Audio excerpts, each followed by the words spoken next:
Hello, beautiful humans. Thank you so much for being patient and waiting. I got the timing a little bit off with the video that just premiered with the interview with Johnathan from House of Deconstruction. I have thought so much about that conversation since we recorded it way back in December. I've gotten a little bit behind with video editing, but I'm finally starting to catch up. So I'm really grateful that you're here tonight. If you haven't seen the episode, go watch it. I'm going to pin it right here if I can. Well, I'll show it at least. The episode is right there. If you haven't watched it after the live is over, go back and watch it. This is such an important conversation, and it's so much bigger than just my little channel. So please like the episode. Please share it with everybody that you know who needs to hear that message, because I think what Johnathan has to share is so incredibly important. It's such a rare thing for somebody to have the self-awareness to be able to understand their own dysfunction and then go and work on it. And I appreciated that conversation so much. And I could tell that you guys were enjoying the conversation as well. So I'm going to go ahead and bring Johnathan in. I'm so excited. Hi there. Hi, It's can so you hear good to me? see you. It's great How to are you see you as doing? well. I'm doing wonderful. I had a great time watching. You do a heck of a job interviewing, and I'm loving everything you're doing. So it was fun to revisit that. Yeah, I was just saying before you came in, I have thought about that conversation so many times since we had it. And I prior to having that conversation with you, I had been preparing my e-course on learning to recognize manipulation and control. And so it was already on my mind. And when you commented on my TikTok that day, I was like, I need to talk to this guy. So yeah, it was such an incredibly important conversation. And my mind is still putting pieces together, even from back then. So how was your new year and how are you feeling? Thank you. Glad to be here. Thanks for letting me come on and responding. I'm doing really, really well. I had kind of an uneventful New Year's, didn't really do much, stayed in. I've been kind of just not unhealthily isolating, but just kind of working on personal stuff and the business and, just taking the time to kind of figure everything out and process everything and trying to find joy every day. Well, good. I think that uneventful New Year's are the best kind. Yeah, we're not as young as we used to be, and it doesn't really going out, and it's just going out now, it's like it's got to be something really, really cool. Yeah, Otherwise, well, we're staying home. yeah. And I'm older than you, and even when I was your age, I never went out. I never appreciated New Year's Eve very much. It just wasn't my thing. So, now you recently, okay, so I found you on TikTok. They banned TikTok for like 24 hours or whatever it was. And you said you deleted your TikTok. Yeah, I was TikTok. I can pull the trigger real fast on things. You're Um, like, that's it. We're done with this. yeah, I was like, I'm over it. Yeah, so I deleted it, and I saw that you had messaged me because it gave me an email notification, Okay. and I was like, oh, I should probably get back on TikTok, and I tried to get back on it, and it won't let me. It's like this is not available in your Oh man. country, Okay, so I so can't get on. have you tried So it today? yes, yeah, Okay. That's weird because I was able to get back on and I actually went and checked your profile is still there, your content is still there. great. So you guys can go still see the videos that he did put up. It's house underscore of underscore deconstruction. I did put it in the chat earlier. I think I put it in the, did I put it in this chat or the other chat? I think I put it in the other one, but we can put it back up here. But you can just search House of Deconstruction on TikTok. Are you on Instagram or no? Yes, Okay. I am, and I'm still I have a couple of Instagrams. One I used to do for fashion, and I think that one I'm converting over to talking about narcissism. I'm not quite sure where I'm going to be, where that plays a role in this healing adventure. So I'm figuring it all out. I Yeah. wish I had a better answer for you. I can give you, I don't even remember what that Instagram name, what that name is, but I'll find it real quick. Well, I was just going to say, and one of my channel members, Destiny, points out, you really just should have a YouTube because this is where it's at. I know, I'm getting on that train. Like I said, over the winter break, it's been a lot of kind of prepping and just, finally getting the nerve and everything organized to make content like this. So Yeah. I'm getting there, and as soon as I have it, I will let y'all know for sure. Yeah, I would appreciate it. And I believe me, if you need help, I'm happy to help you because I've been through that entire learning curve, and it's taken me a long time to like get caught up. I don't know what It's a just lot. happened to my It's camera. Oh, I think I know. I think my camera is mad at me because uh-oh, give me 1 second. no worries. I have a new setup, and it seems like my technology is never settled and just everything working right. It would not be alive with me if something did not go wrong. Let's So give me see. one I'm gonna second. So no. we had a ton of questions for you that came up during the live stream, and I starred a couple of them. And so, do you mind answering some questions? How are you feeling about that? Not at all. I'd love to. It's the whole point. Yeah. Real quick, if you want, I've only posted there. You can see all my old-fashioned stuff, but my last two posts are on narcissism, and it's on Instagram. I'm at Mr. Mr. dot underscore Julian dot Herziaga, HERZIAGA, because I wasn't really prepared to like be the known, everyone knowing that I'm a narcissist, but we're getting there, right? We're getting there. Yeah, I mean, it's definitely, it's a learning curve, being online and being out in the public. Oh, there we go. If you want to, I think you're able to type in the chat. Are you or no? I don't know. Um, if not, I will. Join the chat. There you go. Continue. You can also, here in the StreamYard studio, you can click on the upper right. There's a little button that says comments, and you can see the Got it. live comments there. Okay. So We're you having can, fun now. yes, you can chat and everything. Okay, so the first question is from Destiny. It comes over from the other video. I wrote a few comments in here just to see, or just to remind us of what people were asking during the episode airing. So she asked, "How Okay. is the priesthood given?" Because we talked about that you're given the priesthood when you turn 12. I don't know if you want to talk about that from the male perspective. Oh man, it's been a while. Um, so it's all done by men, okay? And so when you are 12, the actual process, you have to be interviewed first by your bishop, um, alone, and he asks you basically worthiness type situation questions. Do you believe? Do you keep the law of chastity? And depending on the bishop, he'll follow that up with some very invasive questions um, about your sex life as a 12-year-old, like, do you masturbate? And making sure you're living all the laws of the Mormon Church, word of wisdom, which is that coffee, smoking, alcohol, and then basically like, are you ready?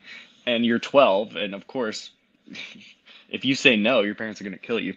So, but you are excited. Like if you're raised in the church, this is an exciting thing because that's what the brainwashing will do. And so I'm trying to remember, what they'll do is I can't remember which block of church it's done. I don't think the Well, they Aaronic priesthood usually, is done in front of sacrament meeting, right? I think that's no, just done, usually not. right. And in my experience, what they would do, like when my sons turned 12, they would pull them out of their Sunday school during the second hour and do the interview. And then the third hour, they would want to do the ordination. And so there's this huge like social pressure of like you come out of the interview and everybody's expecting to go to the ordination next, right? So if something comes up during the interview, everybody knows, oh, so and so just had their 12-year-old birthday interview, but they're not getting ordained today. So what's going on with that? Always with the gossip and everything. Yeah, So much absolutely. pressure. It is a lot of pressure, and me and my brothers always joke about how much PTSD we had as men, as boys growing up in the church with the sacrament, all of that. We could have that a whole another episode. But yes, Yeah. so then the third hour, church isn't 3 hours anymore, which I think is such a sham, but good for them, The third hour was where you separate the men from the women and the boys from the girls, and you have we would go to what's called deacon's quorum. So from the ages of 12 and 13, you're a deacon. But before you're like officially have the priesthood in that class, which is you and all your other 12-year-old friends, and depending on whoever else wants to be there, your family comes in. It's a big deal. Everyone's sitting there. The bishop's there. And then typically it will be your dad who gives you the priesthood, if your dad is a worthy priesthood holder. And that process looks like you get a chair and you position it kind of in the middle of the room. And then everyone who is invited to be a part of that, no women, sorry, women, you can't be a part of it. Right. You can just watch. They all get around you and they all put their hands on your head. It's very weird.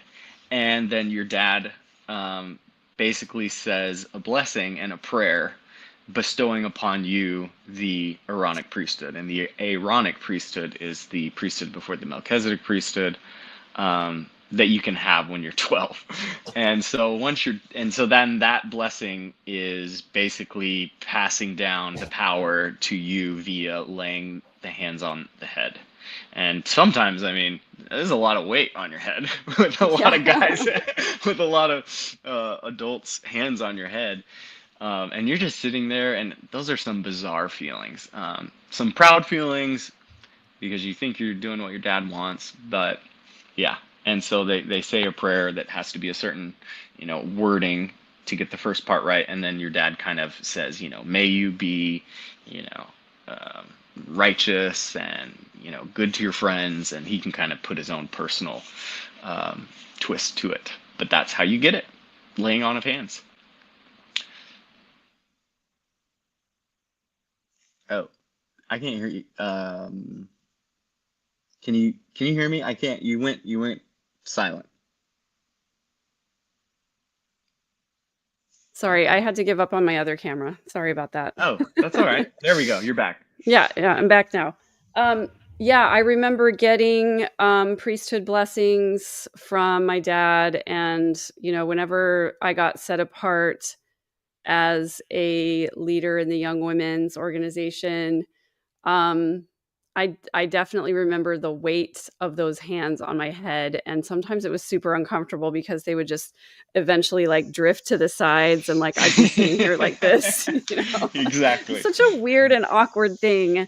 And so hard to explain to people why that's a thing. But basically Mormons believe that back in the in the time when Jesus was on the earth, they believe that Jesus laid his hands on people's head and gave them the power of the priesthood that way, by that like physical touch. And so that's why we do it this way. Thanks to Joseph Smith, old Joe. Good old Joe. Yeah, I always had a really weird just anxiety that would happen because my head would like kind of move and I would be so self-conscious, like, oh, they're gonna think this kid is a twitcher. Just the things that you remember. Yeah. But, yeah. So we had anxiety about that we probably never needed to worry about. No, absolutely. Yeah. So I'm just going to talk about this right now while we're sort of on the same topic. This is what my kids had to deal with their whole lives growing up, because I was married to somebody who wasn't a member. He got baptized when my second child was born. He was active for about like 4 months. and then stopped coming to church. So their whole lives growing up, they had to either ask my dad or someone else to baptize them or to ordain them or whatever. And it was always, super awkward. And I know that my kids got bullied because their dad wasn't like a faithful member. It was like, you're a second class citizen because you're considered a part member family. That's the designation. So it's like there's a separate group for people like that. And there is a huge amount of stigma about it. It's the ideal in the Mormon church is really the only way to be socially acceptable. And if you're anything less than the ideal, you're not. And that's why what we were talking about, John, earlier on the episode is that there's a lot of shame, there's a lot of lying, there's a lot of forward facing, we're one way, and privately we're a different way. So it's a pretty toxic culture. I can't imagine. I didn't realize that about your husband. And of course, not to say this is for all children in the church, but we bullied, we totally did. And we were, and I'm so sorry your kids had to go through that. That is terrible. Ugh. Yeah, I'm sorry that But I dragged them through it. I didn't know any better until I you did. didn't. So we just all do the best we can. Yeah. Yeah. But then once you figure it out, it's pretty cool. Then it's Yeah. kind of like almost going through all of that you're grateful for, because if you hadn't, you wouldn't have had this like awakening or what we're talking about now, where Yeah. it's real, and then you appreciate the real so much more. Yeah, exactly. Okay, so Jen says, thank you, John. What do you recommend for people who have parents who truly mean well, but sometimes act with narcissistic tendencies? Best way to set boundaries? And I have somewhat of an answer for this, but I'd love to hear your thoughts. Yeah, that is a great question. Obviously, boundaries are really, really important. Every parent is going to be different. I think the best thing you can do, honestly, is to work on the self-love that she and I were talking about in the podcast. Is the more you do that, the more you work on yourself, and the more you learn to love every part of you, the more you can forgive your parents for them just doing their damnedest with what they were taught, because the system of Mormonism is wrong and it's unhealthy and it's toxic. It just is, and it's not their fault. And I know that can be really hard for the trauma that they may have potentially put you through. But I talked about the inner child healing, and one thing you're able to do is really go back to those moments where you first learned manipulation, or the first time you felt unworthy or whatever, and it's typically your parents that did that to you, and you can kind of go through and see that they were just doing what they were programmed to do, just like we're programmed and we're trying to heal from. And so empathy for them, obviously. And then there's always Megan, I know gray rocking and just not going there. It can sometimes be the best thing. And honestly, in my family, we do a lot of that. And we just talk about pleasant things that we enjoy. Is it getting to the deep nitty gritty like this where you can experience full joy? No, but it can be very pleasant. Yeah.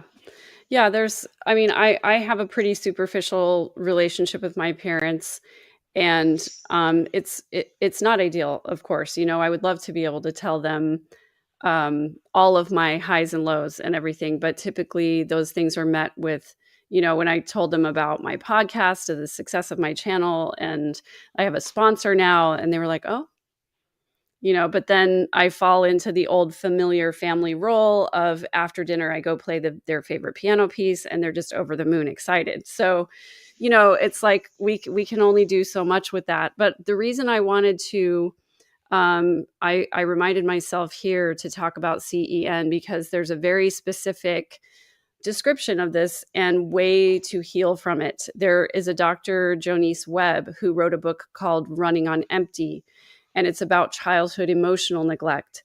And it's about the concept that emotional neglect leaves wounds just like physical abuse does. Just like emotional abuse does. But it's this inability to explain it, because how do you explain something that wasn't there? It's like we didn't get the opportunity to have and express healthy emotions. And she speaks specifically in her book about parents that she calls the well-meaning but emotionally unavailable parent. And there is the concept of the covert narcissist and the vulnerable narcissist. These are the narcissists who can't express emotions in healthy ways and who try to manipulate under the table rather than like the grandiose way of manipulation and control. The thing that we're also familiar with is seeing the person who's openly manipulative, but there are people who do it under the table too. And some parents fall into that category. And for my parents, I think they fit somewhat into that category because they learned from the church that they needed to control their children, not that they needed to nurture them or love them or let them be individuals, that they needed to control them. And so I think a lot of parents, and I do think my parents meant well. So I think a lot of parents mean well, but also don't have the emotional skills to teach their kids how to express emotions or, to have those healthy communications. And so it can feel like narcissistic abuse with those parents who just don't know how to set boundaries, don't know how to communicate. So you talked about gray rock, and that's one of those things that I think is really, it's an effective technique. It's like you become as interesting as a gray rock so that you don't give the narcissist supply. If you don't engage with them or share overly personal emotional information with them, then they don't have the opportunity to use that information against you. For me, setting good boundaries with my parents, just to address Jen's question, just looks like, we don't exchange cards on birthdays or Christmas. They've started sending me things now, but I don't really talk to them very often. I just had dinner with them over the Christmas break because I was going through town on the way to my daughter's house, and they tried to get me to stay the night. And I'm like, no, that's my boundary is I will never spend another night in their house. If I'm visiting them, I get a hotel room, I get a rental car. I know exactly how much time is too much time with them. It's about an hour and a half. Mm-hmm. And so I actually asked them, could we meet out somewhere? And my mom texted back and was like, we'll have dinner ready for you here. And I was like, she just refuses to accept the boundaries. So it just looks like having to constantly advocate for yourself and knowing, how much time and contact is the right amount of time and contact for you personally, for your emotional safety. And that's what that looks like. And it's sad to me. I wish that I had parents that I could go to with, questions and advice and to share my struggles, but I don't. And I've had to radically accept that for the last 15 years. It's hard to do, but it is the healthiest place for me, because I think understanding what you were talking about earlier about empathy, understanding that my parents have the emotional maturity of teenagers really solidified in my mind what I can and cannot expect from them. I can't expect a teenage girl to be happy for me when I have a success because they're going to be petty. They're going to be jealous. They're going to, exactly. So it's like, I can't expect my mom to be that kind of nurturing person. I know who she is now. I know what I can and can't expect from her. And that's a really good place of safety for me. It's hard and there's a lot of grief, but it's safe, So many good points there, and you're so right. We would all love to be able to have that come to Jesus, sit down with our parents where we all get on the same page and we all can live happily ever after, but it's not always possible. It's just not. Yeah. And I fantasized for a long time about going to family therapy with my whole family and thinking if we can just get in a room with a therapist, we can all sort of have a come to Jesus moment.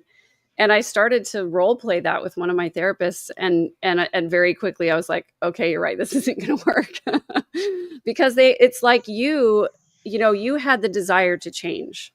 And most people with narcissistic traits don't really see that as a problem and don't really want to change.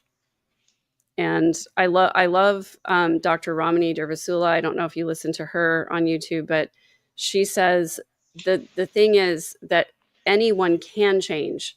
The narcissist won't.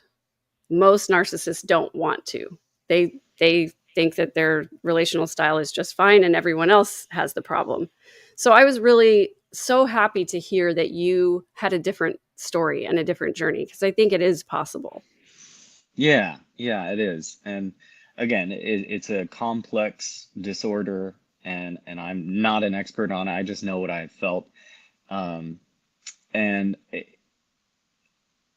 my previous partner, she was a therapist, and she said one time that kind of got me. She said, you know, the only way a narcissist can change sometimes is their whole world falls apart. Mm, And I'm not, that kind of happened, but it just, I've always had the self-awareness to be like, okay, if you can be accountable, you know, if you can take responsibility, that's, you're going to be fine, right? And then that can kind of lead to, all right, I did some things that I don't really like. I don't understand why I keep doing them. I don't like this feeling. I don't like who I'm becoming. I'm not becoming the person I want to become.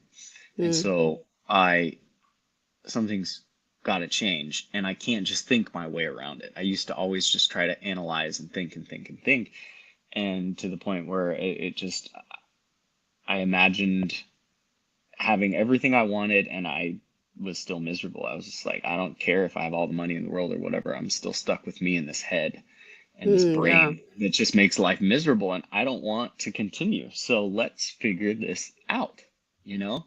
Let's figure this out. yeah. And I think a lot of narcissists continue because it works for them, and they don't see the pain, or maybe they don't feel the pain, or they don't take accountability and they blame everyone else, and that just works for them. But when it stops working, I think that's when change can happen. Yeah. Yeah, I agree with you. I love that. That's great.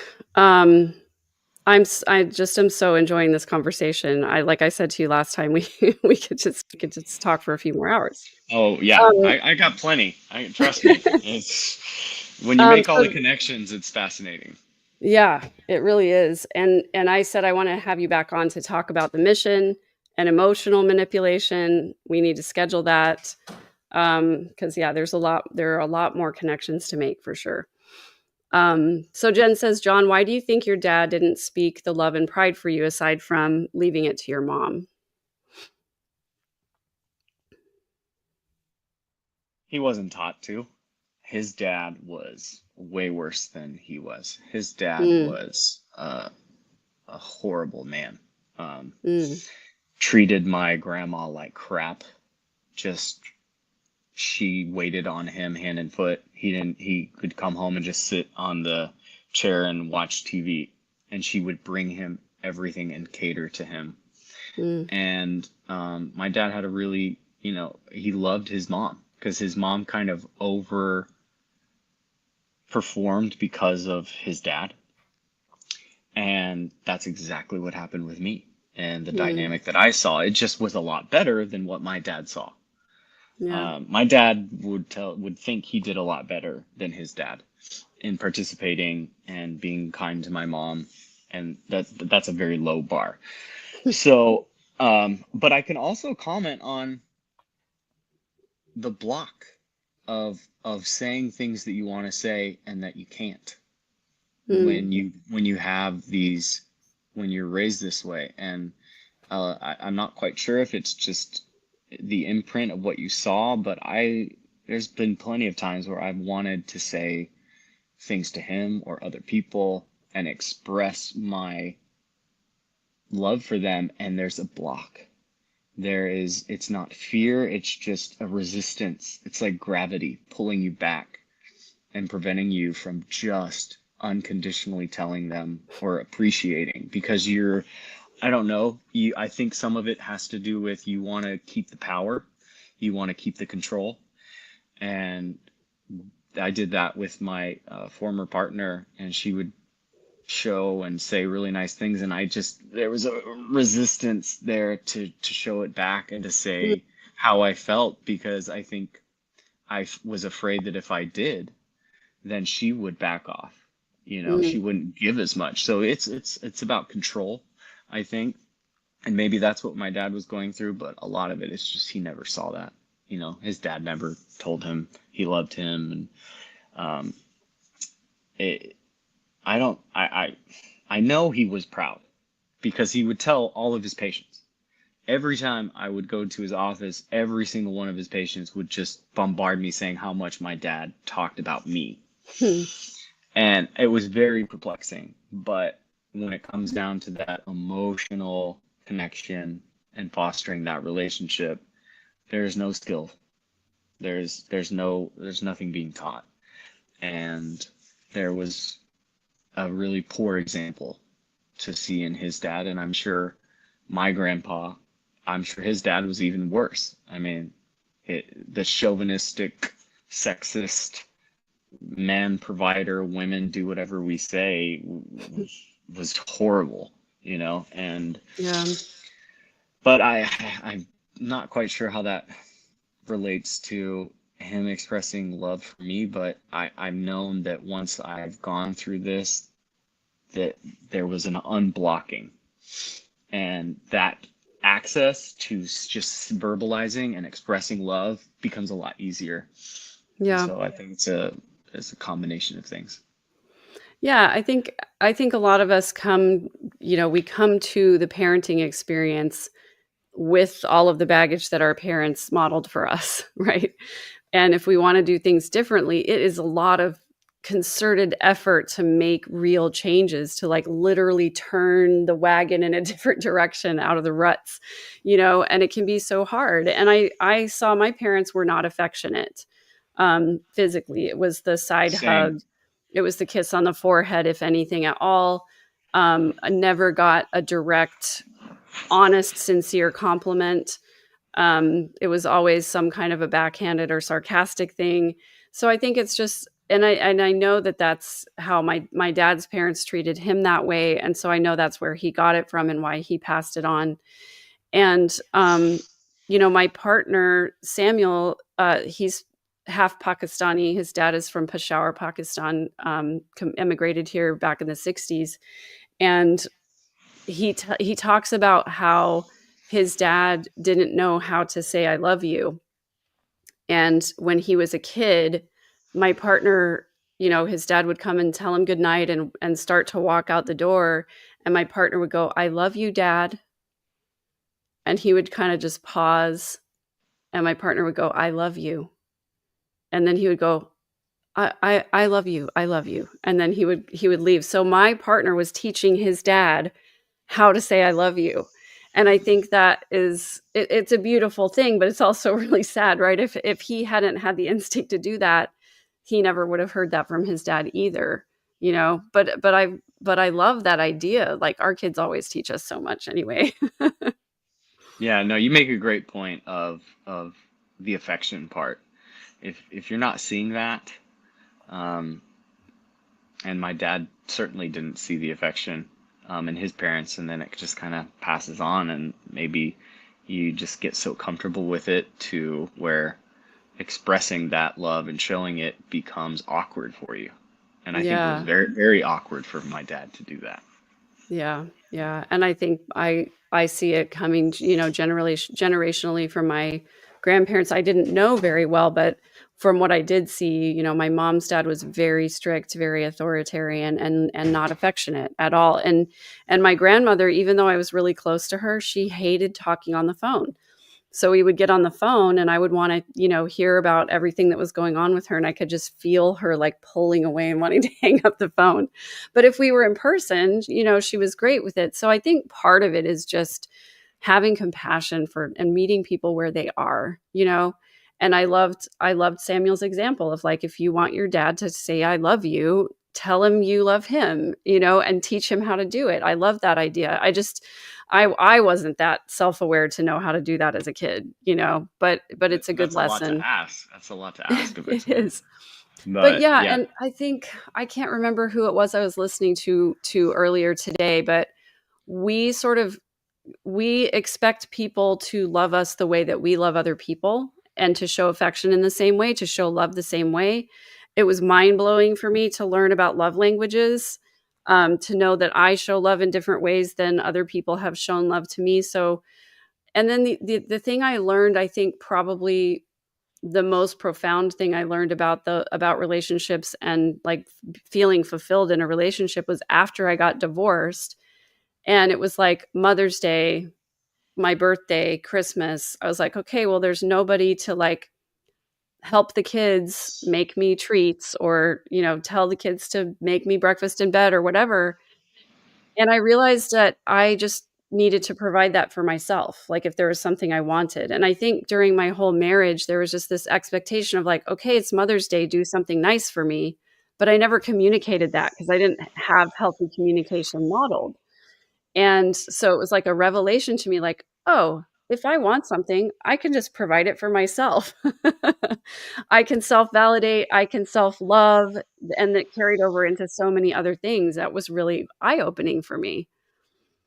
same. Like over these past 6 months, honestly, and especially recently, just instead of being on autopilot and just getting through the day, it's like, all right, I have to do this, and I'm like, how can I make this fun? Like, it's up to me to make this fun. It's up to me to cheer me up. It's up to me to make this a great day. And, Hmm. if we want to get back to the church, and the church doesn't teach that. Like we discussed in the podcast, like all of your joy has to come through the Heavenly Father, or Jesus. You have to get Hmm. it from Him, and you have to rely on that. And Yeah. and I think that is just toxic, man.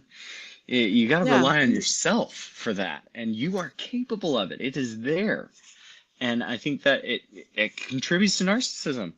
Hmm. Narcissism is simply, uh, not simply, but a big part of it is you don't like yourself, you don't know how to cheer yourself up, you don't know how to self-validate, and you rely on things, activities, and other things to make you happy, and that's just a recipe for disaster. Yeah, yeah. And to reiterate as well what we said, what we were saying in the episode is that outsourcing our worthiness to someone else. Not only do you have to go to Heavenly Father to feel joy, but you have to be worthy of it. You have to tell your bishop that you're worthy. He has to declare you worthy. And then that's where you get your validation from. That's where you get your self-love from. Somebody else has to tell you, okay, you're worthy now to receive love from God. And it's so toxic. And I just want everybody to think about that and to understand that, especially all of the people who are in the church, all the people who've been in the church, not just the Mormon church. I think any evangelical religion, any high demand religion, there's always somebody between you and being worthy or being valid. And it's toxic and I hate it. It separates you from yourself. Yeah. And Yeah. the more separation you have from your source, from you, you're gonna have a real tough time in this life, Yeah. finding joy, connecting with people, being able to self-soothe, being able to enjoy your time and really get to know yourself and self-analyze and all of that. Yeah. It's a huge block. And we have to learn how to do it. It's like a new skill, right? It really Um, is. Huge shout out to Diamond Dave. Thank you so much for that super chat, super sticker. I don't know which it is, but thank you. Um, for those of you who are just joining us, this is Johnathan from House of Deconstruction on TikTok. We just had an excellent episode over on my YouTube channel where we had an excellent conversation about narcissism in the church, how the church is a breeding ground for narcissism. And now we're over here answering channel members' questions for Johnathan after the episode is over. So if you haven't watched that episode, Diamond Dave, you were taking a nap. When this is over, go back over and watch that episode. I think you particularly are really going to love that conversation. I think it's such an important conversation, and it's so much bigger than my tiny little channel. So please like the episode because it'll really help the algorithm. and share it with people, because I know there are more people out there who need to hear this. I think about 80% of my channel subscribers are females. I think more males need to hear this. My male audience is not big enough. So please go share this with the other men that you know who've been affected by the Mormon Church or high demand religion. So important. Smiling Jacks 83 asks, do boys who have a disability still get given the priesthood, or are they discriminated against? Ooh, that is an amazing question. So I'm thinking about the ward I grew up in, and we definitely had, his name was Nathan. He was a sweetheart. He had Down syndrome. I know he was baptized, and I do think they gave him the priesthood. Maybe not the priesthood, actually. But I think from that standpoint, at least from what I saw, I didn't feel or see any discrimination. I thought if they thought it would make Nathan happy, I think they did give him the priesthood. And I think that overall maybe a case by case basis, but I think when it comes to that, I think the church has a very deep understanding that God will sort that out, and it's okay, even if the awareness isn't there. Which, that is a really excellent question. Now you have me thinking, like, is that correct? Because that's definitely not free will. But what did you see, Megan? I have to be honest. I think that the majority, and I'm struggling to remember a time when I saw a disabled person discriminated against when I was a youth. Mm-hmm. For the most part, I witnessed a lot of inclusion in that case. However, I do have to say those were the boys. I don't know if it would have been, it was harder for girls, because as a female in the church, when your greatest desire and your only worth and your biggest role is to be a wife and mother, that's the message that we get the whole time. It's a much harder conversation for disabled people who may not get chosen to dance with at a dance, or who may not get chosen for dates, or, who may not, be socially capable of really, becoming a wife and a mother, or may not be physically capable of motherhood. And so it's a completely different conversation between disabled men and disabled women, I believe.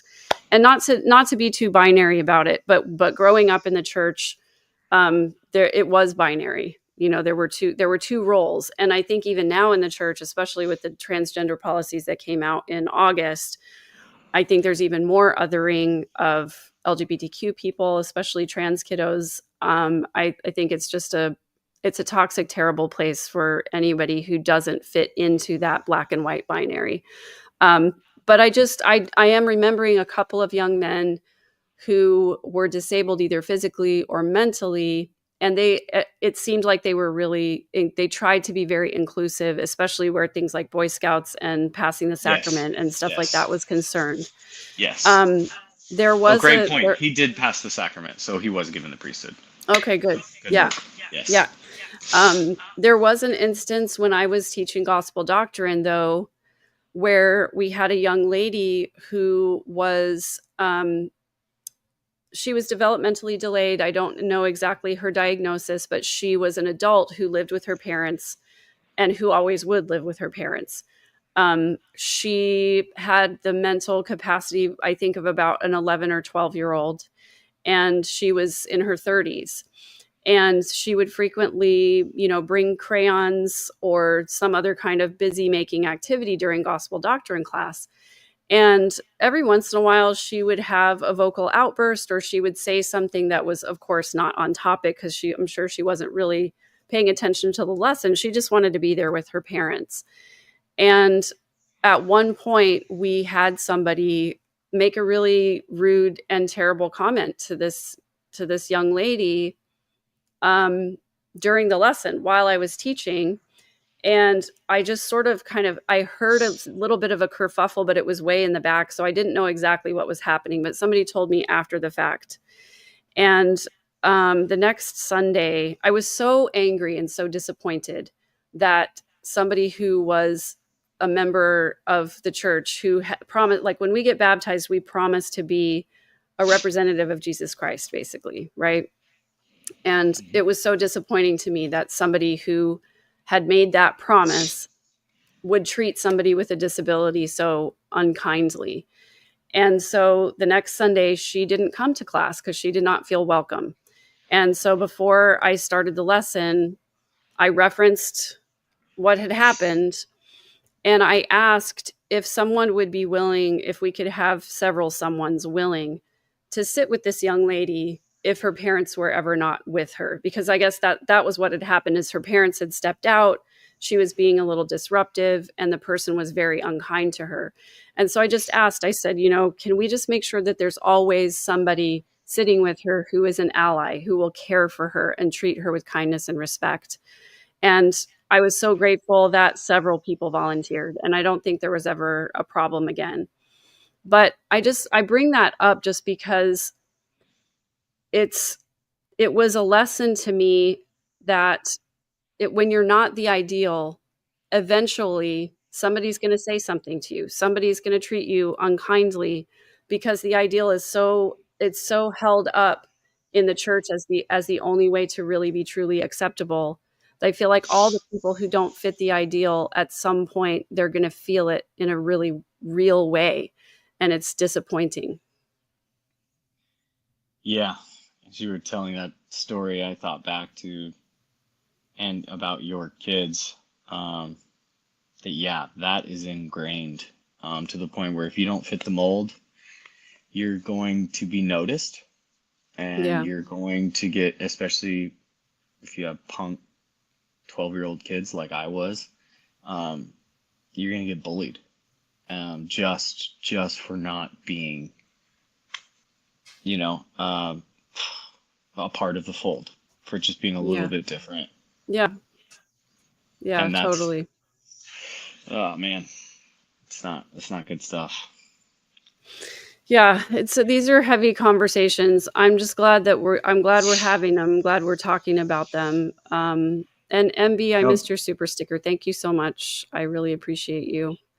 Um, yeah, You're, I think it's only through talking about it that that we can affect change, at least in people's minds, if not if not actually in the church. yeah, for sure. But you're absolutely right, and that's eventually gonna come up, and you're gonna be treated like that because that's the culture. Yeah. I think we kind of touched on it a little bit, like just the gossip in the church. Like that's totally Mm, acceptable. It's totally yes. acceptable. Everyone does it. Everyone does Yeah. it. And it's like, what kind of community is that, you know? Yeah. And it's totally accepted, and nothing is done about it, you know? Yeah. And it's just part of it. Yeah, and the other thing that we kind of didn't really talk a lot about in the episode, that I think is an important part of the conversation, is that what is modeled for us in Salt Lake, the words and the actions don't match. Because what they say from the pulpit, what we hear in general conference all the time, is with particular regard to people in the LGBTQ community, people who have left the church, people who are marginalized in any way, we love you. We want you to be here with us. Please come back. Please spend time with us. That's what we hear from the pulpit. But then they enact these policies that are terrible for marginalized people. And then we hear another talk where they call us names and say we're lazy learners and lax disciples. And they tell our family members not to take counsel from us because we're not believers. So it's like this doublespeak comes from the leadership of the church. And so it becomes perfectly acceptable in Mormonism for you to make a promise that you're going to stand as a witness of Jesus and then belittle someone in the same conversation in the chapel, during a church class or whatever. It gets modeled for us. And so of course we see that as acceptable.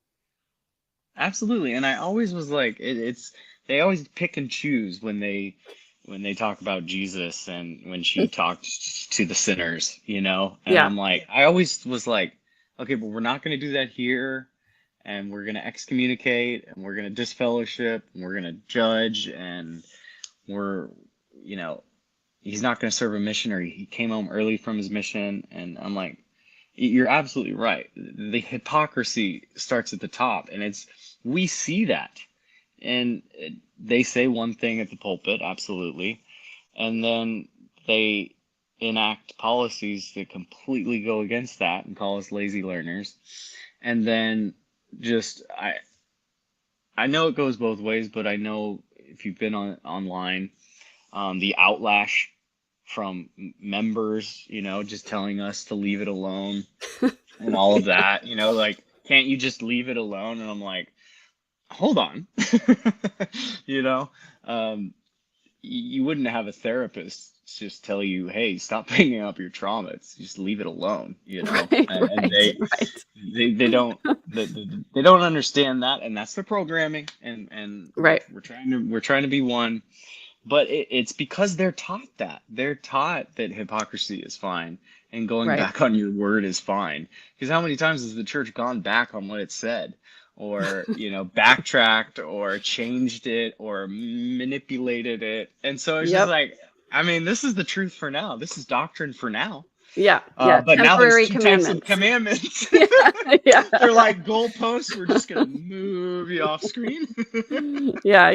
It's Oh laughable. my I'm like, gosh. come on, guys. Oh, Yeah. and you were talking about it just pops into my head, like, love languages blew your mind, and this is just going back to like attachment styles, and we have so much knowledge now that they could really help us if they were true. They could really be helpful in how to live a great life. But what do Yeah. they say? Have faith, pay your tithing. Like, it's a little more complex than that, sir. Yeah. Yes. I'm having trouble connecting with my wife, and I don't know how to tell my son I love him. Well, we actually have done a lot of work on that, and we found XYZ and Right. da da da da da da. There is none of that, because look who's at the top. They're, uh, Not only that, but goodness. bishops are the ones who have the most contact with members. They're supposed to preside over their flock, and they're supposed to be, the person that you go to when you have a problem.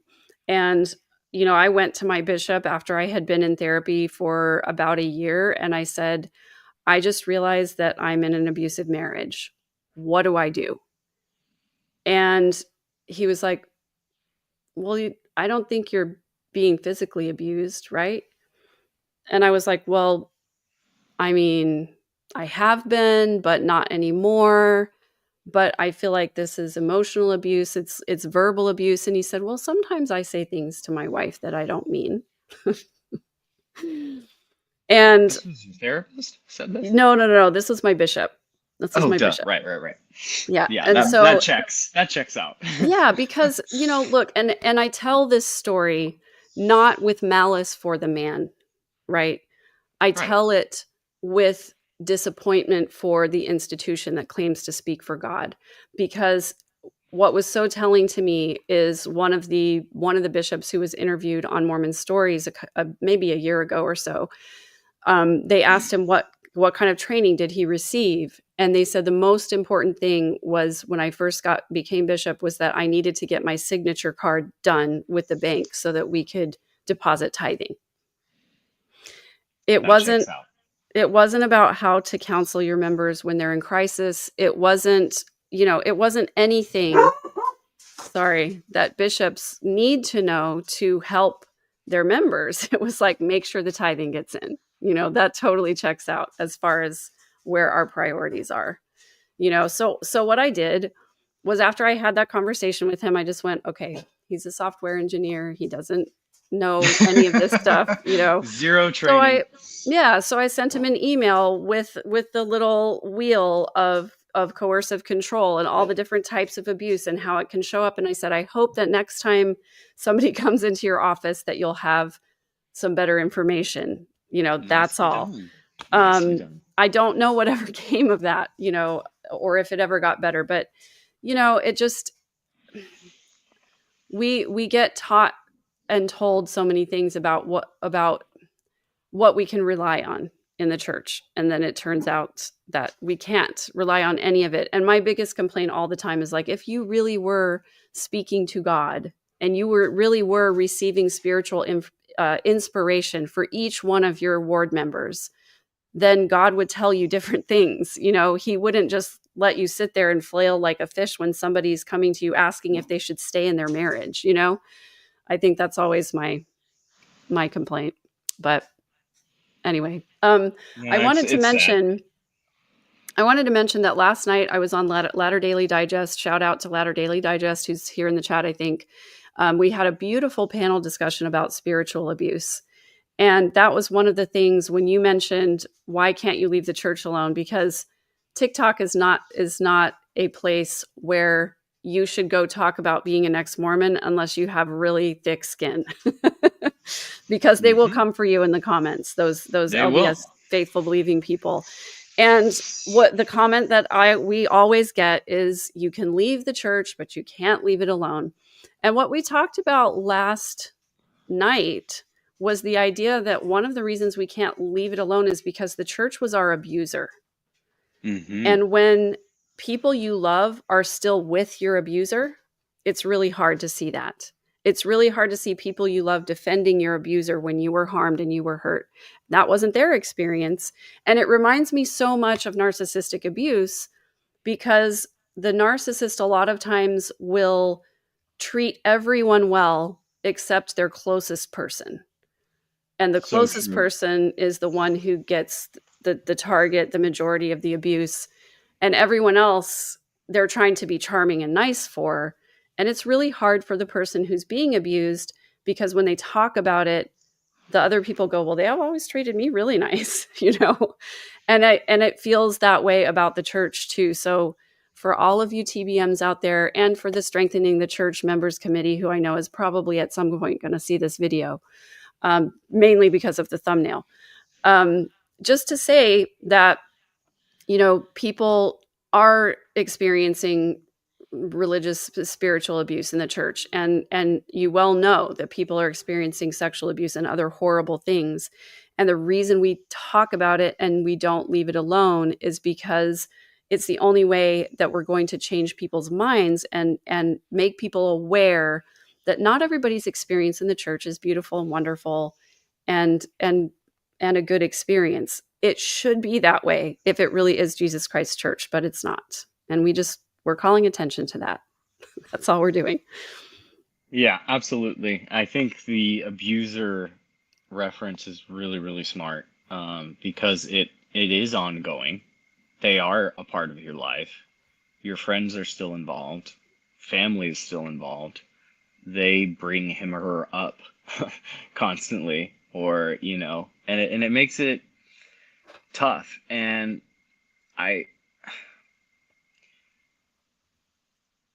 it's really healing to join a community who has gone through the same thing. And so to the Mormons out there watching or whatever, then just don't watch us, just don't. It's not for you. Just scroll to someone else. This is for us.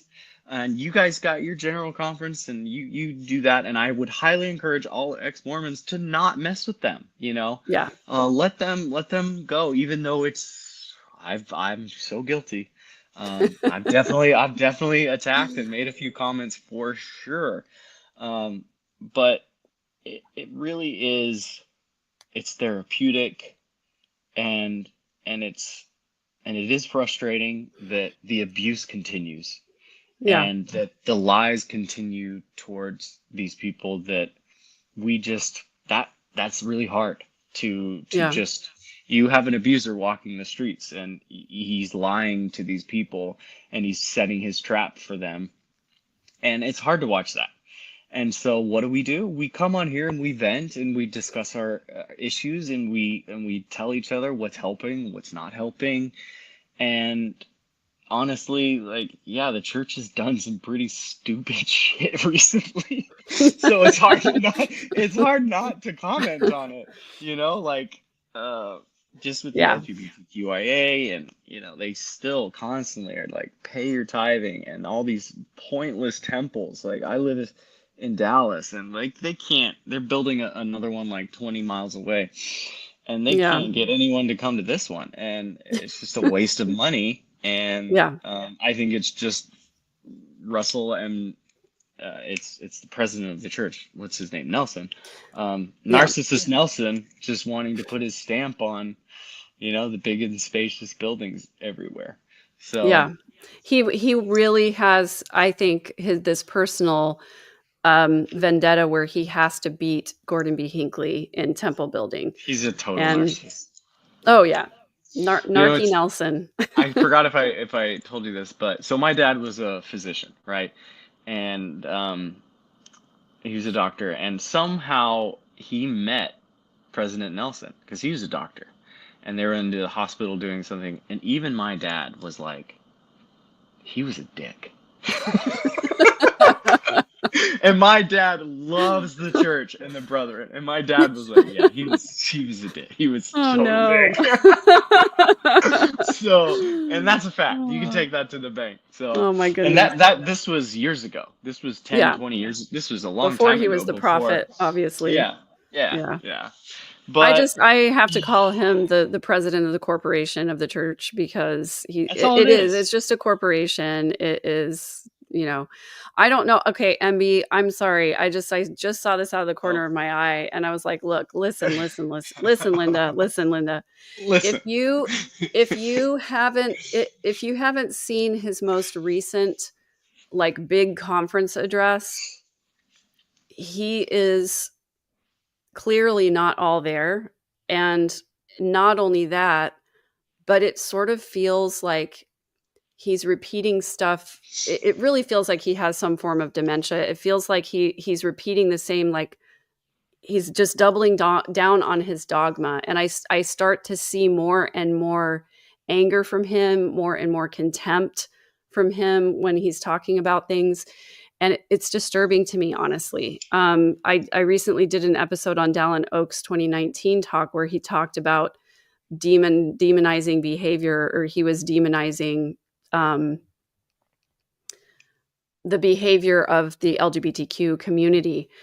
And he made a comment that he made this comparison about we have to be careful that keeping the first great commandment, which is to love God, and the second great commandment is to love your neighbor. And he was saying you can't get so zealous about that loving your neighbor thing that it interferes with you loving God. Oh And my gosh. he made a statement that you could just see the anger and the vehemence behind what he was saying. It does not excuse. And I was like, I just see more and more anger and contempt coming from the leadership of the church. And let's not even get started on Bednar because that is a rabbit hole for another day. Oh gosh, yes, I can't wait. I've got lots to say about Oh that. yeah. Oh yeah. Just look at how he treats his wife. That's all you got to do. 100%. And then you wonder why the church makes a lot of male narcissists. It's like, well, Yeah. look at our example. Well, I think that was the video that you commented on when I posted that little clip of David Bednar telling us not to write stuff down. I was like, how do you know what we're writing? that was funny. And he's starting to, and okay, these are old men, and they have a right to start losing it. That's what happens. Yeah. And that's why they shouldn't be in charge of a major corporate church. Yeah. Not only that, but they're so far removed from the actual experiences of their members because they get everything provided for them. They have their stipend, they have their housing, they have cars, they have their own little pharmacy / CVS place that everything just gets provided for them free. They get to eat free pretty much everywhere they go because of who they are in Utah. They just have no idea what actual members' lives are like because their lives are so cushy and so different. Well, just think about, I told you my dad just didn't have access to any of this stuff. So my dad, he'd be like 75 right now. Well, add 10 years, 15 years to that. And you backtrack even further to that incapable of accessing compassion and the narcissism. Like, they're all raised in Salt Lake. It's all there. And I guarantee you they're going through I know deep down inside they all know that it's not really true, but they're it's a generation of male narcissists raised in Salt Lake City. Like, Right. it's And it's I think they're just doing everything that they can to hold on to the power that they have. And I yeah, think you're right. I think they do. I think they do know a lot of the problematic history. I think they do know likely that it's not really true, that there are a lot of things that have been covered up, and coming out with the gospel topics essays and everything, trying to be somewhat transparent with some of the things that we already know and then we're talking about because of the internet. But I just think they're trying to do it in a way that's like, yeah, I mean, it might be a problem, but the church is true. They're like still doubling down on that because they just want to stay in power, which I think yeah, is, it's pretty disgusting to me. yeah. I They're just gonna live it out for sure. Yeah, exactly. So I want to get to just a couple more questions here before we run out of time, because we're over an hour, which thank you everyone for being here. Thanks for liking. Thanks for subscribing. Please go follow Johnathan on TikTok and Instagram. I put your Instagram handle in the video description of the original episode. So if any of you haven't seen that yet, go back and watch it and look in the description for Jonathan's Instagram. You can follow him there. Joe Schmo asks, so what part of this emotional unavailability is cultural throughout multiple generations and cultures, and how much of that is encouraged/compounded by the church? Man, this is a great question, and I've had conversations with my mom. She's actually been really really cool about it, and I've told her like I'm a narcissist and this is what happened, and she was like, I see that now, and Mm, we were just doing what we thought. I thought I was raising you right. So, uh, but I'm saying that is she was just like, that was just the time, that's just what we were taught. And so I do think a lot of this is, when I say this, the male narcissists in America, honestly, I think it's a lot of it comes from boomers. I just do. And they got it from because we didn't have all this knowledge about emotional availability, and the gender rules weren't so strict, or the gender rules were strict, which I think really compounds it. But the emotional unavailability definitely is patriarchy, I believe, especially from the men. Men in the patriarchy is like this. There's only one on the top. You're the top of your family, but it doesn't matter what you have. There's always another guy who has more.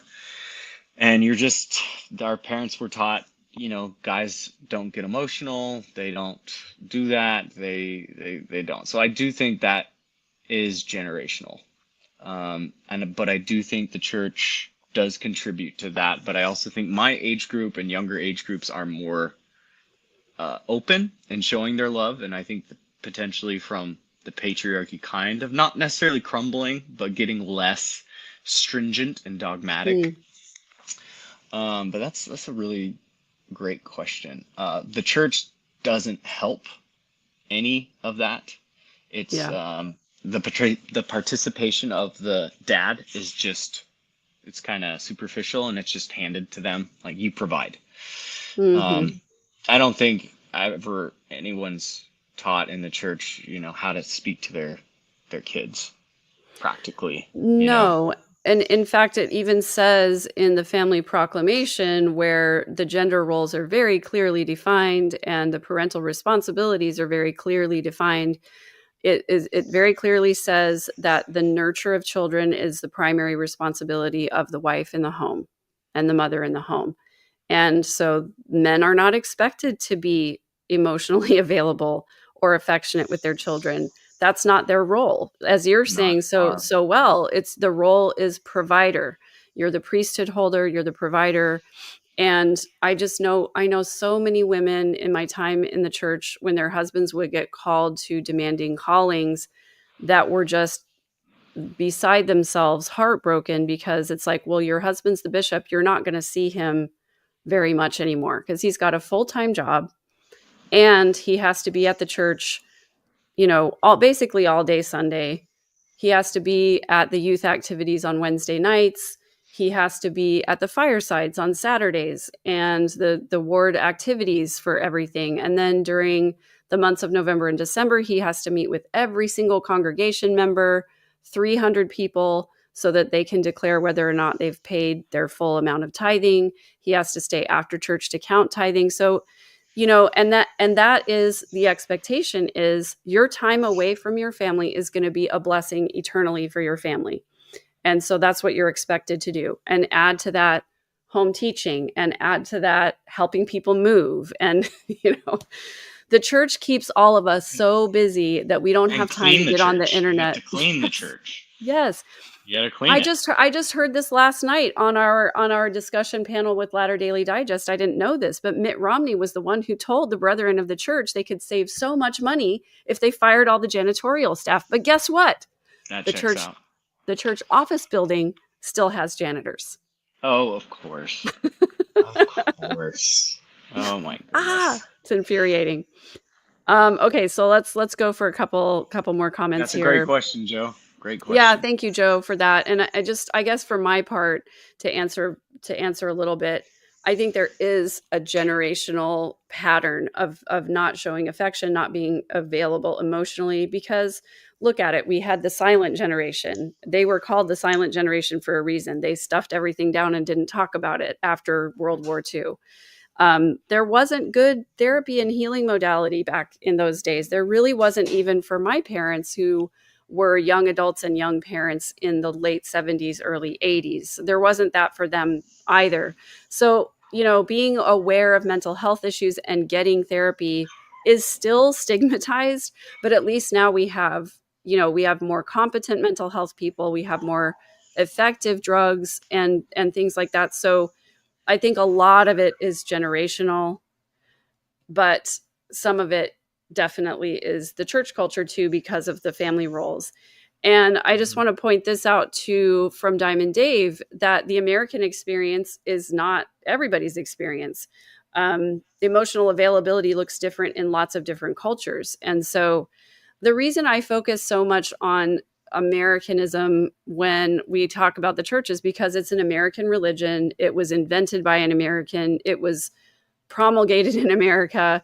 And I used to really feel bad for the people in Great Britain and in Europe and everything when the leaders of the church talk about America being a chosen nation and this is the promised land. And, it's so ethnocentric that we just leave out like the church is a worldwide church, but it's not. It's American centric. And I don't know. I think it's really sad. Like, can we love all the cultures who are members of our church and not exclude them because they're not in America?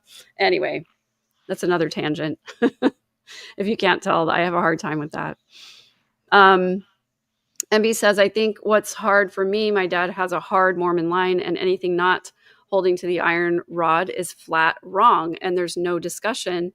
Yeah. This is how my grandfather was too. It was very much like, there's no room for you to be an individual. Yeah. Mm-hmm. Yeah. Yeah. That's tough, man. And honestly, like, sometimes there's not much you can do about it except just try to live your life the best you possibly can.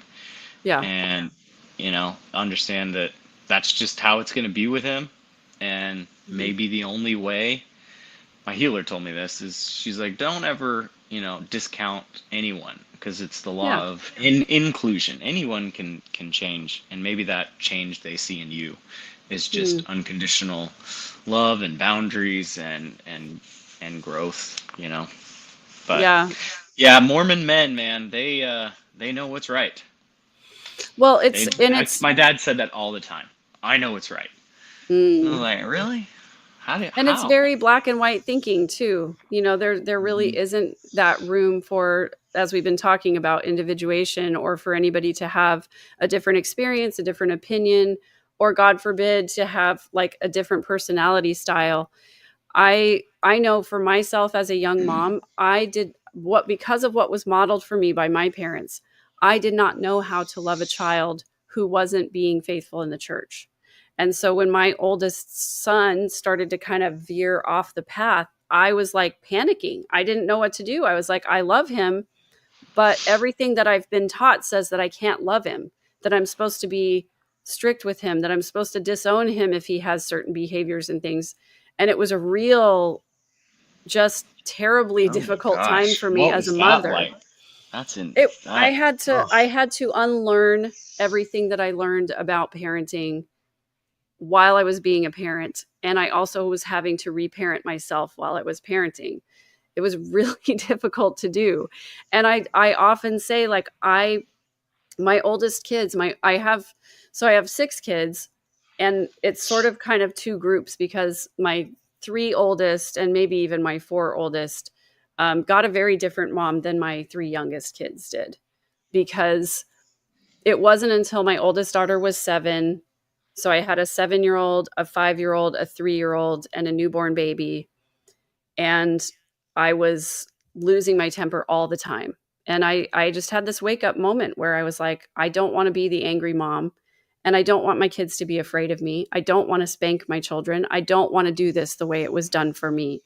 And I really had to start untangling what I was modeled for as parenting. Was good healthy parenting was the wooden spoon, send you to your room, go think about what you've done, don't cry, don't have emotions. I was like, I don't want to do that for my kids. So I just started reading and researching everything that I could about parenting. And I started reading mommy blogs and talking to other moms who were outside of the church, just getting curious about what other people were doing, because I didn't want to harm my kids. But it took me a really long time to unlearn all those behaviors. And I really didn't start becoming a good mom until, and this, I have to credit Brene Brown with this quote: "You can't be a good mom until you stop being an obedient daughter." And I think that's especially true for people in the church, because when we are yes. so focused on that perfectionism, and we're so focused on performing and proving our worthiness, there's no way that we have room or space to parent someone in that sort of performative role. You know, Mm. we really have to, completely remove our ego from everything. And I had to shift my position from, like you were saying, your dad would say, I know what's right. I had to stop saying, I know what to do, because I'm the mom. I tried really hard to never say, because I said so. I had to shift my role from, like, I'm the mom who knows what's best, to I don't know anything. All 6 of my children are completely different from each other, and what worked for one doesn't work for another. These are individual human beings who have a right to have their own life. And who am I to tell them what to believe, how to worship, what to learn, what to study, what to be when they grow up, where to go to college? That was, for me, from my parents, it was very prescriptive. This is the way you do your life. These are the boxes you check. You go to seminary, you graduate from seminary, you go to BYU. That was the Mormon path, right? And I just decided, who am I? Who am I to tell my kids what their path is? I believe now that my highest purpose as a mother is that of guide. Yes, protection, like emotional and physical safety comes first. And after that, it is guiding them through life, helping them learn who they are and how to become the best version of themselves, even if that is vastly different than who I am, and vastly different than maybe even what I would want from them or for them.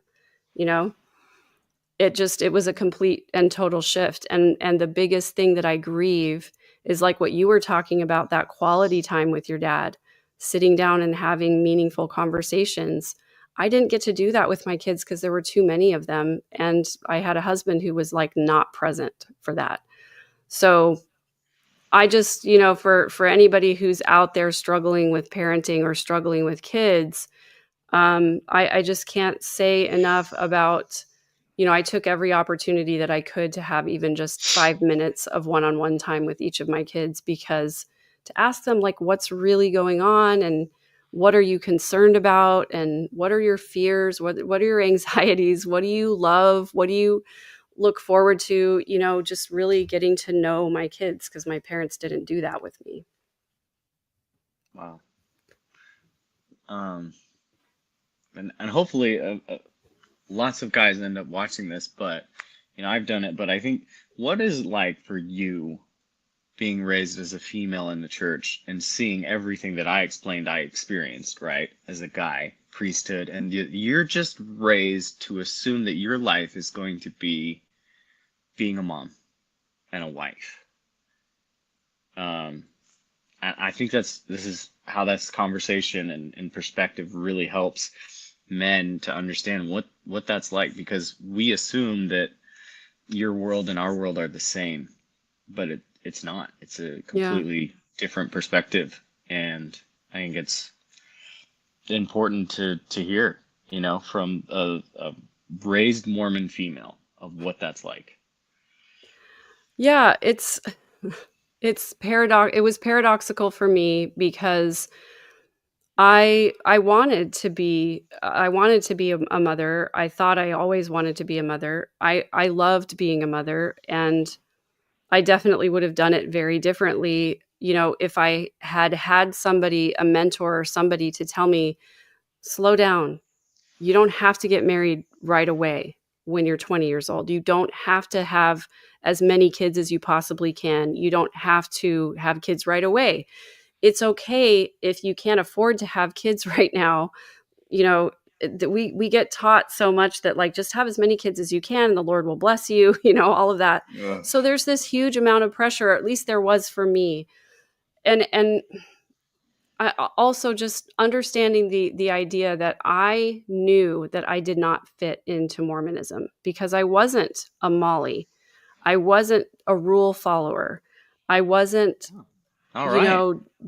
I wasn't just a mindless person who could just say, okay, I'll just do this thing. I had so much cognitive dissonance because I had ideas and I had aspirations and I had dreams and I had things that I wanted to do with my life, but I felt like I couldn't. I always loved numbers and finance, but I always got told that I was bad at math, and so I became bad at math. So growing up, sorry, real quick, like growing up, did you have these dreams? Yeah, yeah. I mean, from the time that I was in elementary school, I loved writing. I loved telling stories. I loved reading super complicated books. I loved numbers. I used to, like, on Sunday afternoons, my siblings and I would go up in the attic when I was like in middle school, and I made this like little village, and everybody had a little store, and we had our own little currency, and we would take our dolls around and we would like buy groceries, and then we would go to the school, and I made a whole town. I had these, these ideas and these fantasies and these dreams that I wanted to fulfill, but I got told that I couldn't do any of that stuff What because did that feel like? somebody in the You comments just, said you lose everything. You lose your entire identity. You're not allowed to have an identity. You're given an identity. It's handed to you. And I imagine it was somewhat like that for you too, because you get told you're going to be the priesthood holder and the provider. You have a role to fill, and you're not allowed to do anything outside of that. And the yeah. only my minor rebellion was that, like, well, in order to be acceptable to my parents, I had to play the piano. So I became a pianist, and it was my ambition to be a concert pianist. But I kept getting told by my parents that I wasn't good enough. But then I got a Are scholarship you to music serious? school. They said you're not good enough.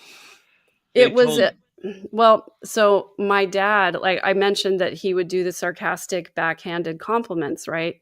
And when I was 13, I learned this really difficult Chopin waltz, and it was really difficult. It was a really hard piece to play. It took me a long time to learn it, and I felt so good about myself when I could play that piece. You know, played it well, not perfectly, but well, and played it on a recital, performed it really well. And my dad said, that is the best that miserable piece has ever sounded, because it was some movie quote or something. Like, it was I think it was actually from Ghostbusters. No, it was from the Money Pit, I think. Anyway, but that was how my dad talked to me about my piano playing. And my mom never said anything about my piano playing. So I always assumed it wasn't good, because if it was good, she would have said something, But my teachers were telling me that I was good, and I got a scholarship to music school, but I really wanted to be a concert pianist. But I was heartbroken the very first day that I went in with my piano professor, because he said, you need to set aside 6 to 8 hours a day for technique and practicing and studying literature. And I was like, I remember thinking to myself, I don't have the kind of time to do that. And what am I going to do when I become a mom? I won't be able to practice that much. And so I had to give up on any sort of aspirations that I had for doing anything that wasn't wifing and mothering. And, the only rebellion that I did have was that my mom never graduated from college because she married my dad.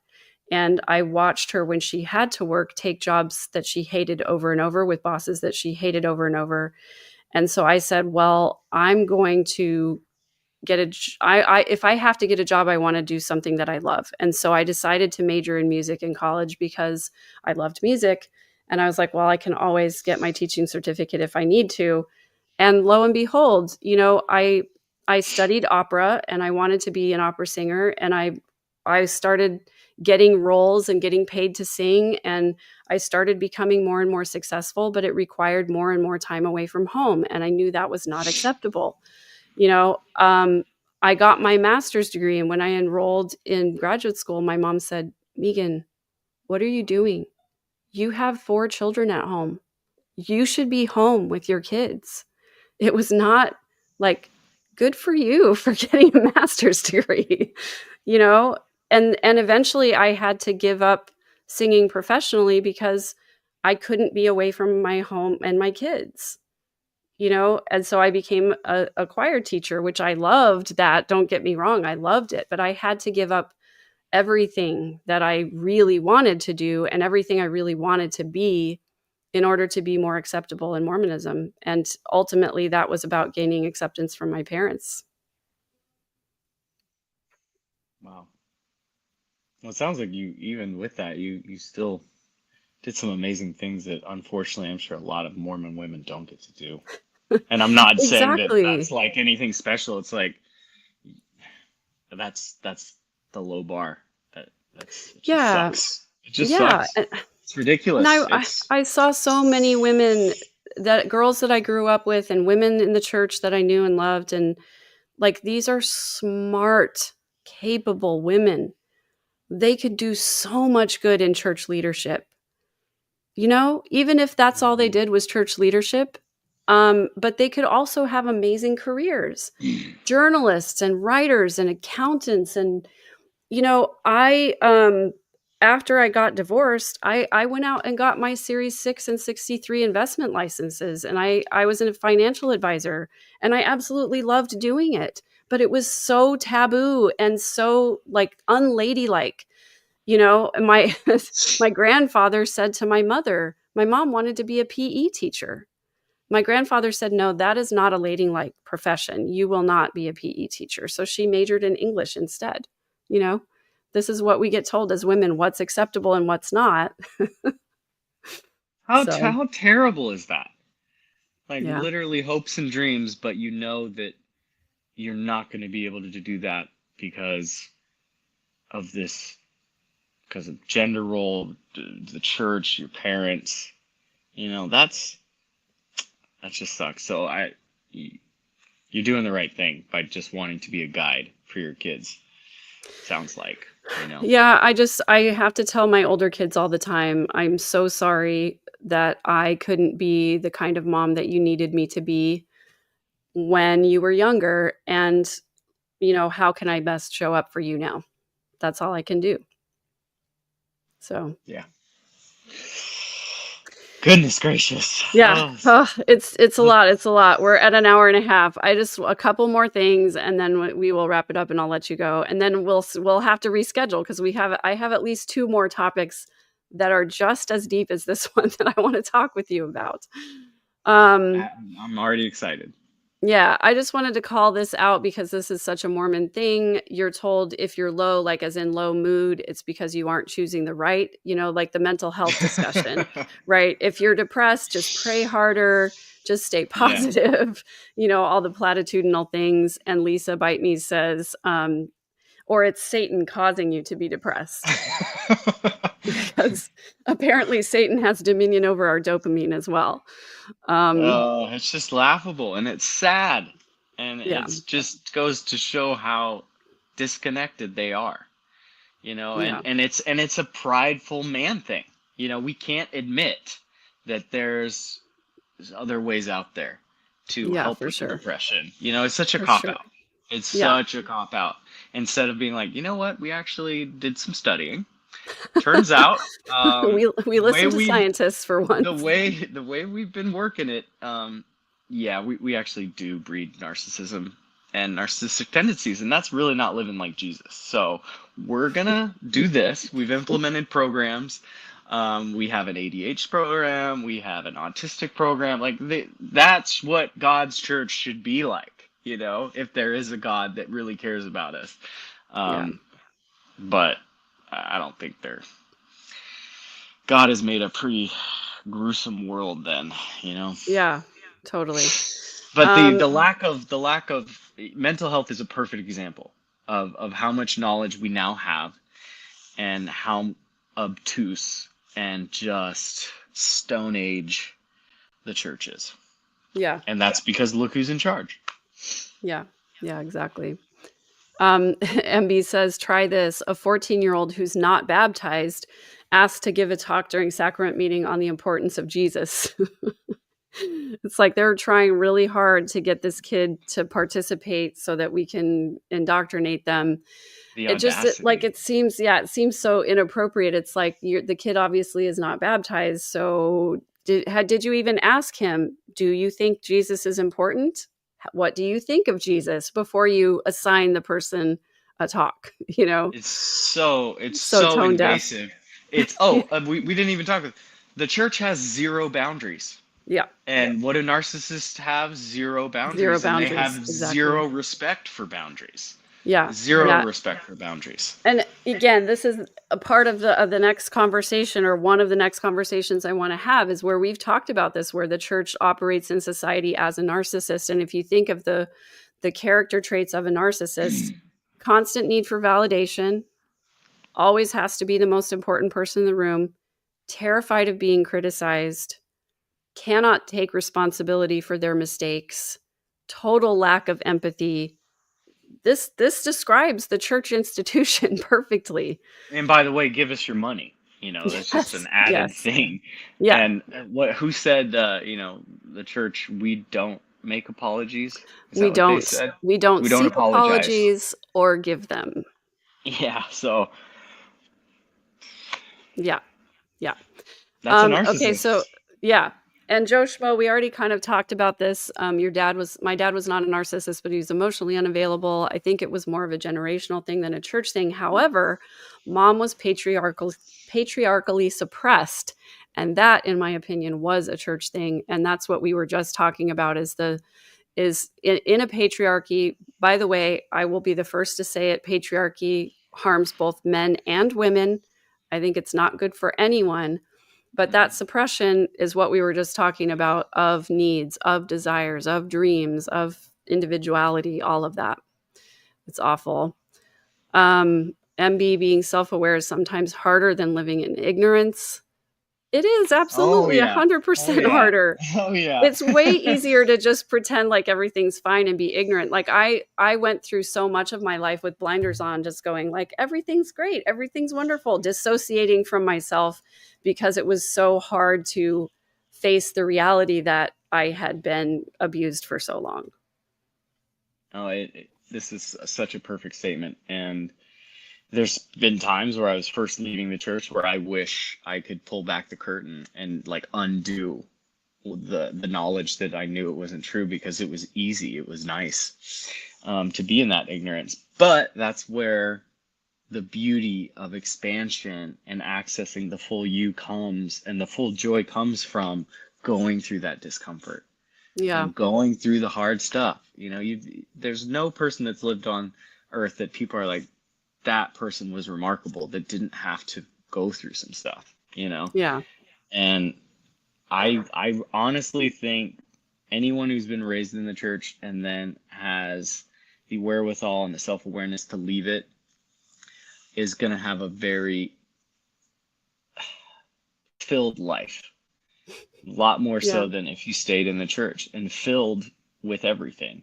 And I would much rather spend my time on this planet filled with experience and growth and pain and joy than just avoiding sin at all costs and living in ignorance. Right. Yeah, it's so much of a freer life. And I often say that when I finally sent in my resignation papers, I literally felt shame leave my body. I was like, I no longer have to be ashamed of who I am or what I do with my life. I can choose my own life. I can make my own path. And it doesn't have to be acceptable to anyone. That was a beautiful feeling for me. It was also the hardest thing that I went through. My faith crisis was really difficult, but I just was so grateful, that I got out when I did, so that I can still have some life left and not just be constantly looking forward to the next life, which may never come. Right. That's another narcissist. People that aren't present typically don't have as much joy, and they have a much harder time. And I think that's a big reason why my dad was so miserable, is he could rarely ever live in the present. And the church really emphasizes the importance of the next life instead of right now, man. Yep. Yep. Let's take it all in right now. That's another rabbit hole we can go down. Afterlife delusion. Becky Mc412 says, my mom is 80 and she's never said I love you. Her parents didn't do it. What's weird is my girls reflexively tell her I love you, grandma, and she has to say it back because they are littles. So yeah, I love that your kids now are teaching your mom to say I love you, and I'm sorry that she never said it to you, because she should have. Very sorry. I bet her mom never said it to her, unfortunately. And it sucks. It's really, really sad. She also says Jesus was about the outsider. Where is this uniformity becoming okay? I agree with that 100%. I'd love to hear someone's testimony being more Jesus-like. Oh, thank you. Yes. Thank you. Yes. We can get behind that. If you go and look it up, you can hear when during the inauguration that there's a tradition to go to the National Cathedral, and the Right Reverend who gave the sermon today, that was a Jesus testimony. Go look that up and listen to that. It was amazing. Absolutely loved it. No notes. It was wonderful. Great. And then Joe Schmo says, OMG, the gossip. It was literally the reason I didn't come back, leaving out the reason I left in the first place. But there was a time when I could have come back, but the gossip was brutal. Yeah. Why are we so unkind to each other in the church? Because we're really not taught anything of value, to be empathetic and compassionate and to love your neighbor. Like, sure, we sing love one another, and that's about all. And then it's just do all these things instead of real love and care. Like, the gossip is just, it's assumed and it's totally normal. Yeah, no, it's not only normal, but it's okay. Like, I can't tell you how many times it got back around to me that my name had come up during ward council. Like, what can we do for this sister who's bringing her 6 kids to church by herself? I was like, how about ask me? I will tell you what you can do to help me. I'm right here. You can come ask me. Yeah. Then Destiny says, with the pre-existence and disability, how would that work? It's biblical that Jesus healed blind and lame, physically disabled. Yeah, and Destiny and I have had this conversation offline a little bit about the idea that Mormons believe that if you have a disability in this life, it was a path that you chose. You chose your trials for this life so that God could teach you something. It's a super harmful and horrible teaching. They also teach the same thing, by the way, about my SA as a child, that was my choice to have that trial so I could learn something. So super terrible, super horrible, really harmful. And I'm so sorry to anybody who is harmed by those teachings. It shouldn't be that way. Then Joe Schmo says, I used to have a copy of the Book of Mormon printed in the early 1900s. You could literally track the changes / evolution of the church's sacred doctrine. Yes, the church changes at will and then gaslights you into thinking they haven't changed it. They say God's law never changes. I have a recording of Dallin H. Oaks saying that God's law does not change.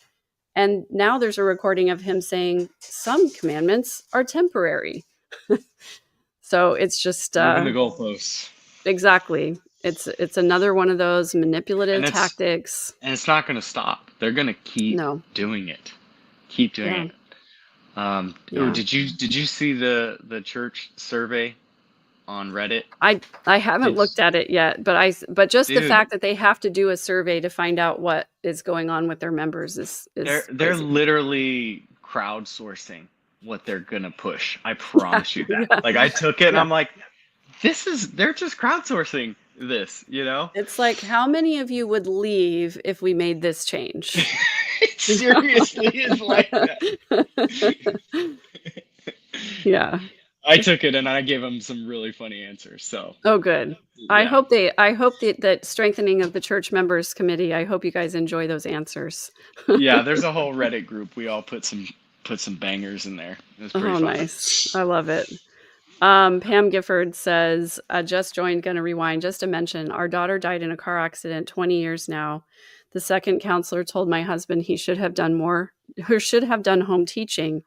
And then a sins of the father crap. Pam, I'm so sorry. Oh my First of all, for the loss of your daughter. And secondly, for the additional harm that you suffered having to listen to dogma of the church. Unfortunately, it's not uncommon and it's horrible. And nobody should ever be told these kinds of harmful things at a time when you're just already grieving.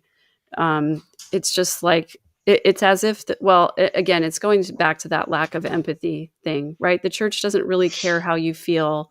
They just care about perpetuating their narrative and their agenda because it helps with their own cognitive dissonance. I think it's horrible. That's just straight up abusive. Yeah, totally. I can't believe those words come out, but I can believe it because that's... We've seen it. We've seen it over and over. Yeah. And then Becky McForwin says, I keep going back to the quote, equal rights for others doesn't mean fewer for you. It's not pie. And that is, what I think that the church leadership gets threatened is that if we make things more equal, for example, for LGBTQ people, that's going to mean, less for them. And I think it's just gross. It's just another one of those harmful things that is unfortunately institutional in the church. Mother of Intuitive says covert narcissists invented religion to lead people to death faster with false promises of afterlife. I tend to agree. It's a more complicated, nuanced, discussion for me than that, but I totally agree with what you're saying. MB, thank you so much for being a member for 5 months. I love having you on here. Would love to list why these 2 episodes have been so amazing. Not enough room. Thanks, MB. Go ahead and go in the comments later and tell us how much you love us. The engagement helps the algorithm. We're okay with some external validation here and there. Yeah. Let's see. Very nice. Lamisa, I'm always so happy to see you. I know we're talking Mormonism, but man, my heart swells when I'm here for these chats as someone forced into a high demand religion. Jehovah's Witness. Judgmental hypocrites flourish in these spaces. So true. So true. Thank you for saying this, Pam. A kid navigation requires an accurate map and a loving navigator. And I had half of that. I did not have an accurate map. I tried to be loving, but I was given a really dysfunctional map. And then I burned it and everything got better.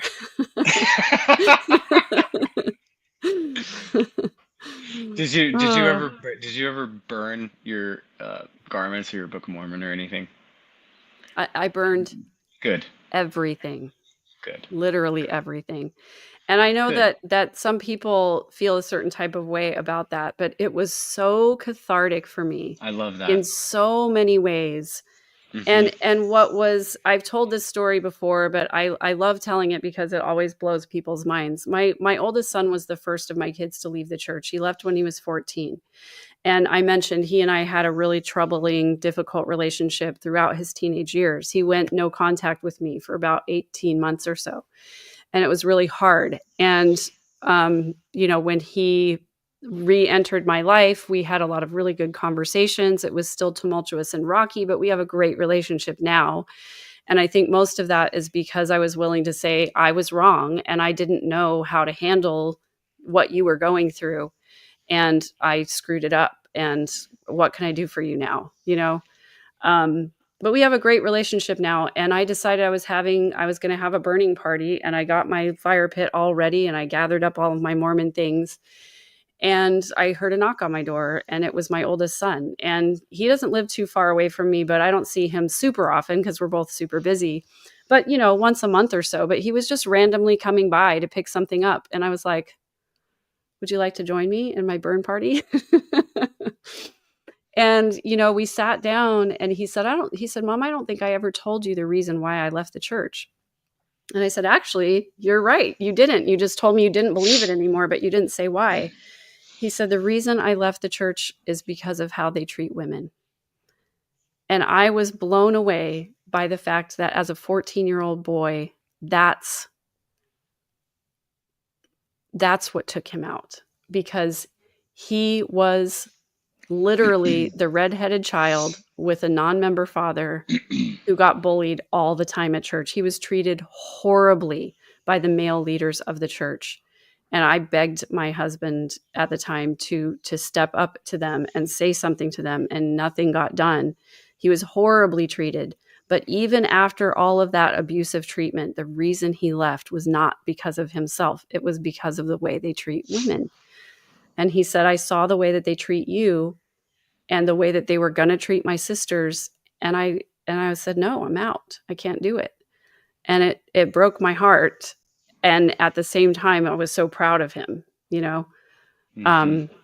It's not really about the topic we're talking about, but I tell that story because I know there are other people out there who need to hear things like that. So we had a great little burning party. He took a torch to the quad that I gave him when he was 12. And, That's so amazing. it was great. That's I have making me emotional. videos of it. And yeah, I mean, quad you gave him. That's amazing. It's controversial because, well, and here's kind of another tangent about that, is that I gave all my kids a quad when they turned 12 with their name engraved on it, the leather bound one with the gilded pages. And oh yeah. And when he left, he took an X-Acto knife and carved his name off of the top layer of scriptures and threw it in the trash. And when I saw it in his bedroom trash, I broke down. I just was I was beside myself, because as a mother, I was like, I'm not sealed to my kids. I'm never going to see them again. It was so heartbreaking for me. So I took it out of the trash and saved it. Turns out to be burned. You saved it for that moment, which exactly. is a priceless moment. Yeah. For you too. It was amazing. I have videos of it and everything. So maybe one of these days we'll do a members only video of the burning. Awesome. Would love to see it was great. Okay, so I'm wrapping up here, you guys. We're at 1:48. This is a long night. I appreciate you being here. Thank you so much for coming, supporting the channel. Thank you for liking. Thank you for subscribing. Please go follow Johnathan. His Instagram is in the video description, and we're bringing him back. That's for sure. I would absolutely love to. It's been so much fun, and trust me, this is beneficial for me, to just kind of get some stuff off and talk through it, because, we're all in this together. Yeah. So many great comments, you guys. I can't get to all of them, but I am seeing them. I'm going to leave them on the video. I'm not going to edit the video. So if you want to go back and see the live chat, you can. I think, Johnathan, you should go back. There's so much love for you out here. Everybody is loving our episodes and loving your conversation. So I really appreciate that. Thanks, everybody, for all the love. Yes, mind blown. Yes, like people actually did tell me, well, maybe the reason you were abused was because you chose that trial in this life so God could teach you something, and it's horribly harmful. It's like layers and layers of abuse being told these horrible things. And Pam, I'm sorry that this happened to you. So awful. Never should have had to go through that. I just want to make sure that Joe Schmo didn't burn anything, just ran away. Run, Forrest, run. That works too. Yes, they make great dust towels and they make great things for cleaning the toilet. Anything like the grosser, picking up dog poop. The grosser, the better. Oh man. Can have lots of, we have to laugh so that we don't cry. Yeah, I don't miss garments. I do not miss any part of that. You poor women. Oh my gosh. Oh. And then recently they're just like, by the way. Oh, by the way, your porn shoulders are now totally acceptable in our faith now, but only if you live in warmer climates. I'm like, do you know that it's 100 degrees in Texas every day for 6 months? Yeah, that's again, it's a rabbit hole for another time. The whole garments thing is for women. It was really terrible. Being told that I had to cover up my body so I wasn't a temptation for man. There's a whole conversation there that just enrages me, that men just can't help themselves. And I'm just like, that's coming from the men. Okay. Just get your shit together and have some self-control. Like, don't blame it on a freaking shoulder, you absolute excuse of a man. I remember somebody telling me that the reason why the garments were so high in the back also is because apparently there was a particular church leader who said that he was excited by seeing a woman's back, or it was like attractive to him, and so that's why we had to have it. Oh my gosh, just like that. And also the thing that infuriates me more than anything is that a priesthood holder has to attend girls' camp. And because there's a priesthood holder at girls' camp, I, as a teenage girl, had to wear a one-piece bathing suit at girls' camp because there was going to be a priesthood leader present. And I, as a young woman, had to wear knee-length shorts at girls' camp because there was going to be a priesthood leader present. Like, how I did not messed know up this. is that? Yeah. That is ridiculous. First of all, why does he have to be there? We can handle ourselves. Okay. He doesn't need to be there. And also, what a harmful message it is for the women leadership to be telling the young women that the reason they have to be modest is because there is a priesthood holder present. What priesthood holder is going to be tempted by teenage girls? And if they are, why should they be there in the first place? It's coming out that apparently a lot of them are, and they've sexually assaulted them. So yeah, exactly. Ugh, awful. Okay, we're almost at the end of the comments. I don't know why I feel compelled to read them all. I just think I appreciate your comments and your love and your questions so much that I just want to highlight them all and read them all. And I love engaging with you guys because I love hearing your stories, and I love highlighting the things about your experiences that are unique to you. So I just want to say thank you for being here. And it has been a really excellent, wonderful night. This has been an amazing conversation, 2 sets of conversations. And I'm so excited for more. I'm so happy to know you, and I'm proud to know you, and I'm proud of the work that you're doing, and I'm grateful for you. Thanks for being here. Thank you so much. And right back at you. I would love to do this every day. This is fun. This is great. Well, I've got now a list of at least 3 things that we can talk about again. So we'll just have to have you on every couple of weeks or something. I would love that. And right back at you. I'm sorry you had to go through all of that, but you're coming out and you're making a difference, and you've inspired me, and I know you've inspired all these people that follow you, and that's pretty fantastic. Well, thank you. And thanks for being here. Thanks to the audience for being here. Thanks to my wonderful mods for being here. And I will see you again in a week, and exciting things coming for the channel, but I'm too tired to talk about them right now. So I'll just do a video tomorrow. And everybody just have a wonderful night. And please be good to each other, but most of all, be good to yourself.